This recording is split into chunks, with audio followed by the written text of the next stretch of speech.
Hello team, welcome to another ATP Geopolitics video with myself, Jonathan MS Pearce. The Ukraine War news update, third part thereof for the 6th of June 2024. I've just recorded this entire video and I'll have to go again because for some reason it didn't work. Anyway, we're going to start with Zelensky on the way to in France for the commemoration of the 80th anniversary of D-Day. And he took a trip to Qatar on the way. And I think this is very important because that's a member of the kind of global South community or Middle East, an area that I think Zelensky and Ukraine need to focus on in terms of courting them for influence and to support. So Zelensky himself said Qatar assists Ukraine in returning children abducted by Russia. That's a subject I don't talk enough about, and it's egregious and certainly something that should worry anyone who professes neutrality. We will discuss these efforts, which are both ongoing within the international coalition for the return of Ukrainian children, and will be on the agenda for the peace summit. Qatar also took an active part in the peace summit preparations and should become one of the Middle Eastern voices in supporting the returning people home, as well as global food, nuclear and energy security. We also intend to discuss bilateral economic and security issues. So really good news there. German Defense Minister Boris Pistorius has said that his country should be ready for war with Russia by 2029. So this is pretty shocking. I mean, we need to kind of pinch ourselves sometime to go, goodness me, where are we? Like, would we have been hearing things like this 5 years ago? No, not even remotely. It was all about trying to get Putin and Russia on side by osmosis, by that globalization. You become a member of our gang. Then 2014 came along and that kind of went a bit wrong. But the idea that, oh yeah, and we also need to be thinking about conscription, and we need to be thinking about tooling up our own defenses because we got to be prepared to go to war with Russia by 2029. Ooh.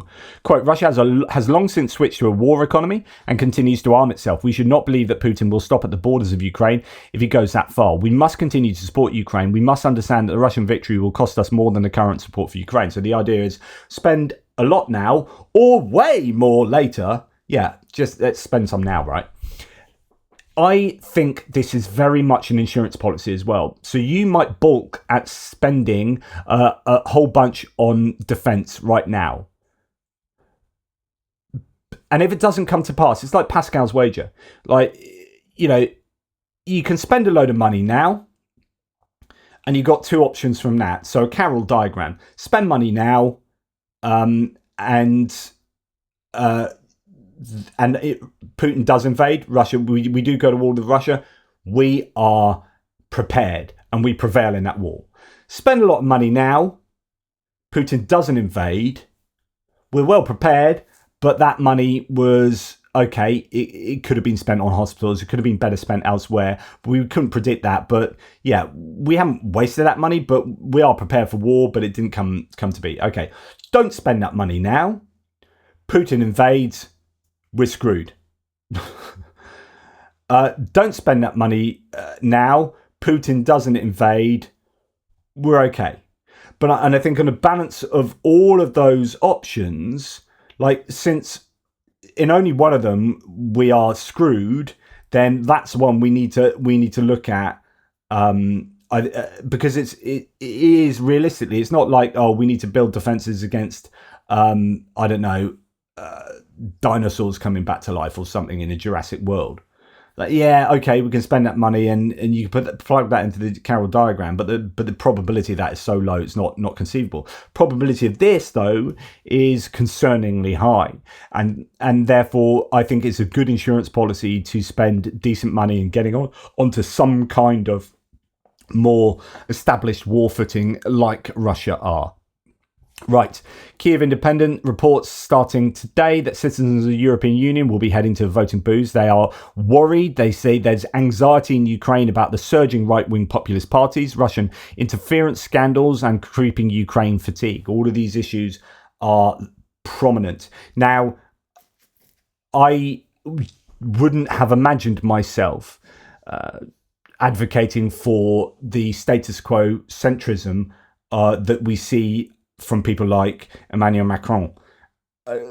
I would be more like trying to argue for progressive change to make things more to make things fairer, to have a nicer redistribution of of wealth and so on and so forth. But instead, we have a situation where the threat from Russia is so great that the best course of action is just a really stable and united Europe to continue to support Ukraine in the way it's doing. Now, an influx of far-right politicians into the European Parliament is going to challenge that. It is a really scary prospect, I think, going forward, and something we need to be not only aware of, but we need to be trying to counter. Now, Speaker of the House of Representatives Mike Johnson believes that the current permissions for the Ukrainian armed forces to use US weapons from the Biden administration are not enough. Washington must stop micromanaging the war effort in Ukraine. Well, let's go to him himself. And he sort of said this before to VOA. And a few days ago, administration said that they partially lifted restrictions from Ukrainian army, but they're still lifted. Is it enough, in your opinion? Did administration hear you? Oh, I don't know, but I don't believe that we should be micromanaging the war effort in Ukraine. I think we need to give them the weapons that are necessary to defend themselves and push back the Russians. And so I oppose the president on that. I've continued to say it, and I will again. We'll have conversations with the White House about it. Absolutely agree with that. And as I said in my previous video, they should position themselves as GOP, the other side of the Democrats, in terms of against Russia rather than this soft on Russia approach. Trump can take all his supporters with him, right? No matter, he's got that sort of cultish following that it doesn't matter what he says, Marjorie Taylor Greene and his electorate will follow him.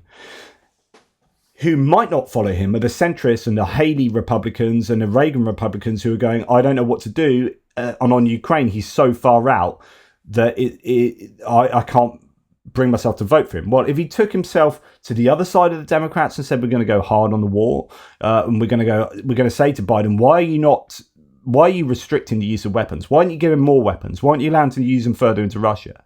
Then he would take necessarily all the MAGA lot with him. He'll take the broad, he'd take almost all of the Republicans who were with him, and then he would take those centrists who had deserted him and the centre-right people and the more traditional Reaganites. But yeah, I think genuinely this is not a very savvy political strategy for Trump. Then we have, goodness me. So people like Tommy Tuberville are spouting Russian propaganda. Tuberville says Putin has only wanted peace all along, but the US wants war. He didn't want Ukraine. He didn't want Europe. Hell, he's got enough land of his own. He just wants to make sure he does not have US weapons in Ukraine. Like, he might as well be a Russian agent. And to think that this is a guy who is on the Armed Services Committee, and he'd rather spew Russian propaganda than listen to our US intelligence, says Senator Jian Shaheen. Unbelievable. So let's listen to him. It is an absolute shocker. Stop media attention. He stopped churches from meeting. This guy's a dictator. And here we're back. So he's calling Zelensky a dictator by repeating lies about Zelensky, saying he stopped churches. Goodness me, you've got to. It's the same old talking points that we've heard from Marjorie Taylor Greene. You've got to understand what was going on there. You've got to understand the Russian Orthodox Church and the Ukrainian arm of it, and then so on and so forth. Dictator. And here we're backing him, but you know the whole story. NATO. If you're Putin, you don't want our missiles in Ukraine pointing at him. We wouldn't want it in Mexico. Are you afraid? Stop. You've got to also understand where he's here, he's at here. He is this is taking place in what's called the War Room, which is a vlog of, or an information space of Steve Bannon, who was the thinking and the brute politicking behind Trump in 2016, right? So that's Steve Bannon there, and is now behind him in 2024. And you can add Project 2025 onto that. So this, if you want to know what Trump thinks, listen to Tuberville and listen to Steve Bannon. This is what Trump thinks. So don't delude yourselves that Trump is going to be strong on Ukraine. He will only be strong on Ukraine, as I said, if he decidedly goes in a very explicit way to be hard on Russia for political practicalities. But I can't see that happening. So as a result, he's deeply not pro-Ukraine. And he appears to be soft on Russia. And how else can we tell that? So not only is Tuberville like a big Trump supporter spouting Russian propaganda, and you've got to listen to Mike Turner and Mike McFaul from the US Congress, Republicans, who have said very clearly that there is Russian propaganda now in place in the GOP in Congress. And they've said that. And we are hearing speeches on the floor of Congress to the tune of Putin's making. Now, that's incredibly worrying. And if you're someone who's out there listening to this denying it because, I don't know, you still have faith that the GOP is in the right place, and a large amount of it is, and in fact the majority of it is, but that majority doesn't have the guts to stand up to the very loud minority in the main. Some of them sort of do, but really they should be absolutely lambasting this MAGA group to the far right. The problem is that MAGA group reflects Trump more than the majority of the mainstream Republicans. And these guys are dictating what the rest of the party kind of should be doing and saying. And so there's this tension there. But if you seem to, if somehow you're doubting what I'm saying and think that Trump is cool, then you need to be worried with what his son is doing. Right? I talked yesterday about how Donald Trump Jr. has been out in El Salvador schmoozing with the politicians there, and El Salvador's a pro-Russian country. So Jay and Keith says, so Trump's son, Donald Trump Jr. and Tucker Carlson are both with the president of El Salvador, while Carlson makes another fluff piece for Putin. Russia so totally owns all these guys, it's insane. So here's a media article saying the president of El Salvador explained why Russia cannot be broken by sanctions.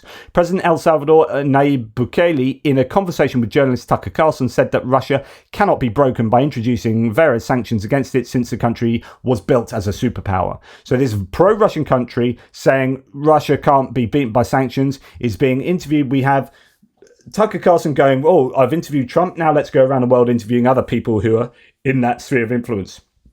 Donald Trump Jr. goes out and schmoozes with him. And you're like, this is what Trump thinks, and he's trying to be president of the US in 2024. And for goodness sake, like, go back to the Cold War era. Like, you've got the nominee, the candidate, a nominee for the Republican Party for president of the US in November 2024 effectively being an agent of the Kremlin. How would that have gone down in any year before the year 2000? I don't know what has happened. The narratives, the Kremlin narratives, have found purchase in America to a massive degree, and it's not on the far left. It's weird. This is all very strange and very, very worrying. And then it gets worse.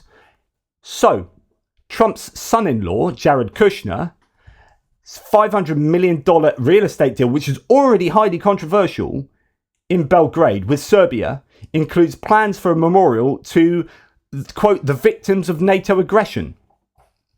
Wesley Clark, NATO commander in the 1990 war against Serbia, calls it a, quote, betrayal of US efforts to stop Serb ethnic cleansing. So his family are just going out around the world schmoozing with the bad guys. While Trump gives respect to Xi Jinping, Jair Bolsonaro, Vladimir Putin, Kim Jong-un. Just, it's nuts. What is going on? On the other side of the political spectrum, we've got Biden saying in an interview that US do not allow Ukraine to strike 320 kilometers deep into Russia with American weapons. So this is as a result of questions about, oh, we've changed the restrictions so you can fire into Russia, but does that mean we can hit Moscow? No, they can't. Like, Storm Shadows and Scamps can't even get to Moscow. So ATACMS ain't going to get to Moscow. So, calm down, shut up.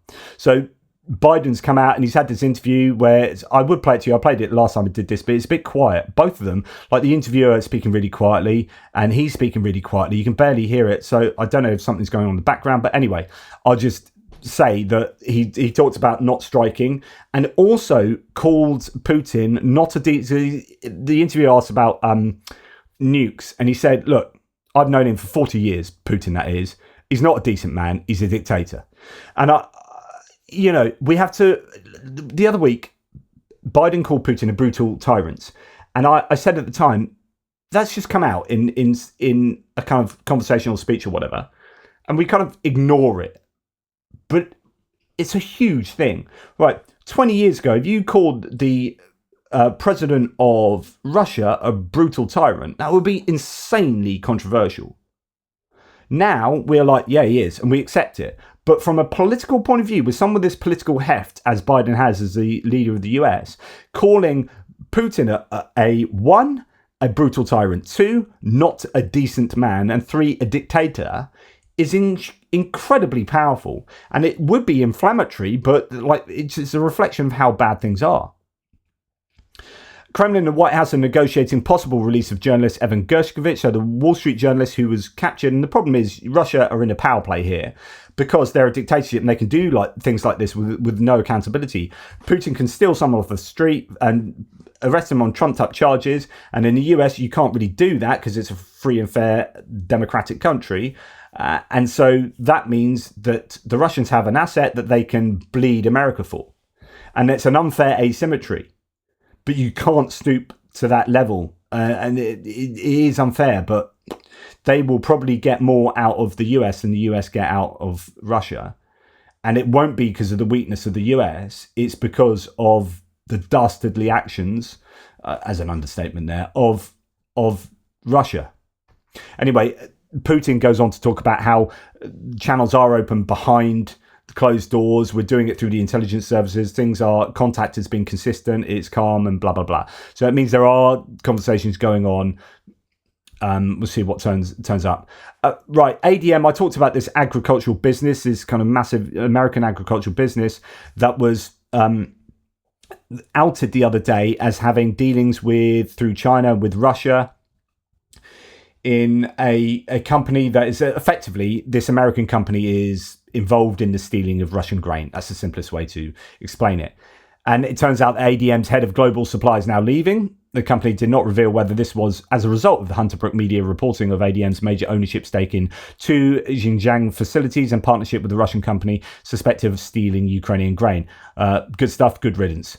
Cyber criminals from Russia are said to be behind the attack on the UK's health service the other day. I didn't report on this because we didn't know who had done it, and it was nothing to do with anything. It was serious, but nothing to do with anything to do with the war or whatnot. But actually now it is being theorized that it is Russian criminals behind the attack. Now, Russian criminals is an interesting statement because it differentiates these entities from the Russian state. And of course, it's about plausible deniability. My theory is that you can bet your bottom dollar that the Russian state is behind it. And it can be behind it in one of 2 ways. One is active will and 2 is omissive will. So I could almost get philosophical with you here, but I won't. So active will is like the Russian state is actively, getting these guys together or organising them, saying, right, you guys, we want you to do this and this over in the UK, and we're going to give you the facilities to do that and tools to do that, and you go and hack these guys and get it done. That is a Russian state definitely having their fingerprints all over that, and being responsible really for the cyber attack on the UK. But then the other option is this kind of omissive will, which is, we know what you do. You're there and you guys are hacking all around the world, and we are the Russian government. We know pretty much most things going on in Russia. We're going to allow you to do that, and probably every so often we're going to ask you to do things for us. But this one on the UK company responsible for X, Y, and Z to do with the NHS, and we'll talk about that in a second. We're not asking you to do that, but you've gone and done that, and you're trying to get money out of them for doing that. We're going to allow you. I mean, it's cool if you're going to cause issues in the UK. That's no problem with us. So that's fine. We haven't organized you to do that. We haven't asked you to do that. We've facilitated you doing that, and we're not stopping you when we could stop you from doing that. And that's a kind of omissive will. I could stop you if I could, but I won't. But I didn't ask you to do it, but I'm quite happy you did do it. Now, those can play differently with looking at causal responsibility for doing this. So what's happened? Well, there's been these ransomware attacks on basically a company that is there's an outsourced company that does work on behalf or for the NHS, and this is then hospitals declared a critical incident on Tuesday after a ransomware attack that affected blood transfusion test results, led to operations being cancelled and emergency patients being diverted elsewhere, etc., etc. So this was really significant news in the UK. Now they're simply looking for money, said one expert. And the UK government had a policy of not paying ransoms. They're always going to say that. I assume they probably did pay the ransom. He said that the group, which operates on the dark web, operated freely from within Russia. And that's the key point there. We believe it's a Russian group of cyber criminals who call themselves Kilin, that they operate freely inside Russia with impunity. In other words, the state allows them to do that, I would guess. So the criminals are threatened to publish data, but they always do that. Here, their priority is the restoration of services. And then it was, it's a case of plausible deniability, right? So the Russian state can say, hey, we know nothing. But, it's functionally, there's a report that's come out that says hospitals that are attacked with ransomware cyber attacks have a higher mortality rate than hospitals that aren't. In other words, these attacks literally kill people. So my question is always, well, if you had a tank that drove in with a big Russian flag on it, drove into London and shot some shells at a UK hospital and caused a higher mortality rate and operations stopped functioning, then we'd be like, hello there, that's war. You've just declared war. We're declaring war on you. Whatever, this is war. But a cyber attack that functionally has the identical outcome and it doesn't cause war, even if we knew 100% it was Russia, or it was highly likely Russia, you've got this area of plausible deniability, and also this not wanting there to be escalation to have war. The evidence is so obvious if it's a tank that you have to say, right, that's war. But with cyber warfare, it allows us to be a bit soft in response because we don't want to go to war with Russia. But then it allows Russia to just push the envelope more and more. And at some point, we've got to go, okay, reaction. This is difficult, I understand, but the more we step back, the more we welcome Russia to do more and more of this. And I think we need to be really bloody robust. But again, plausible deniability, Russia can always hide behind that and claim that they weren't actually responsible for it. It's certainly a difficult one, that. Now, French police have detained a native of Donbass who was planning to blow up a cargo with military aid to Ukraine. French police have detained a native of Donbass near Paris' Charles de Gaulle airport who was suspected of attempting to blow up a cargo of weapons for Ukraine, reported by Le Journal du Dimanche, Sunday Journal. The police found explosive devices, cash, blank passports and weapons. The detainee intended to blow up French military equipment intended for shipment to Ukraine. Again, similar situation here. Is this outright war? Who is behind this? Is it some rando from Donbass who thought he'd just do this on his own, off his own back? That's how the Russians would sell that. Can you connect it to Russia? What about the mall in Poland that was destroyed recently, burnt down? Massive shopping mall. As the Polish said, likely Russia was behind it. Now, that again gives enough of a percentage that Russia can go, yeah, but can you prove it 100%? No. So, and that means that Poland, Poland don't also want to escalate to the point that they're at war with Russia. So how do you play that one? But at some point, you're going to have a critical mass of incidences taking place where you have to react. And that's kind of where Poland are at the moment. They've arrested 18 people for sabotage in the last 6 months or so. They've had cameras that have been recording the movement of military equipment. They've got a burning down of a shopping mall, etc., etc. At some point, there's going to be a tipping point. Now, Rob Bow and other people from NATO have said, going back to cyber warfare, if there's a significant enough cyber warfare attack, but of course, what is that demarcation point? Then it can trigger Article 5, which means that if, say, France was attacked with a massive cyber attack, then NATO can come to France's aid, and I don't know, then that's war. I think we need a bit more clarity on cyber warfare. I mean, it's partly why I think we are already in World War III, because they're doing cyber warfare on us fairly consistently. You can go and look back over the last 5 years to see how active they are. And that's really the end of what I've got to say. I just want to give you a shout out to Knowledge is Power. So this is Talaria from the... you might know her from such episodes as my chat about the UN and Russia being in the UN with her. She has a background in law, and that was a fascinating discussion. She's got a really good Substack, Knowledge is Power, vlp888.substack.com. Please go and check it out. Loads of stuff on Russia, loads of debunking of Kremlin lies. Russia was peaceful and wanted to join NATO. Kremlin lies, debunked there. Russian Federation paid USSR's debt. More Kremlin lies. The making of Russia, the Yeltsin blueprints, how Russia got into the United Nations, scare quotes into, so on and so forth. Loads of really good stuff in here. Donbass was not in civil war, it was an invasion. Here's the evidence.